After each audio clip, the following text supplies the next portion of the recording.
3, 9 এবং 4 এর চতুর্থ সমানুপাতিক কত কিভাবে বের করব চলুন দেখে আসি। এইখানে আমরা এইভাবে দাগ দিয়ে দিব, এই এবং এর পরে যা আছে এই দুটি দাগ দিব এবং তারপরে যা আছে এই দুটি দাগ দিব। দাগটা অবশ্যই বুঝতে পেরেছেন। তারপরে কি করব, এই 9 এর সঙ্গে 4 এর গুণ করব।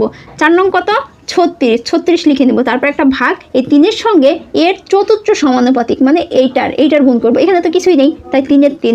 এবারে ভাগ করলে কত হয়, 12 হয়। তাহলে 3, 9 এবং 4 এর চতুর্থ সমানুপাতিক কত, 12। এবারে আপনারা কমেন্ট করে জানান 2, 5 এবং 4 এর চতুর্থ সমানুপাতিক কত।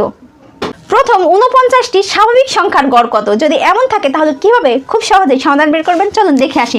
প্রথম 49টি, তার মানে 1 থেকে 49 সংখ্যা পর্যন্ত বলা আছে। এবারে এই 1 এবং 49-এর যোগ করবেন, 2 দ্বারা ভাগ করবেন, উপরে যোগ করলে কত হয় 50, 2 দ্বারা ভাগ করলে কত হয় 25। তাহলে এই অঙ্কের সমাধান কত, 25। এখানে যদি 49-এর পরিবর্তে 79 থাকতো তাহলে এটির সমাধান কি হতো কমেন্ট করে জানান।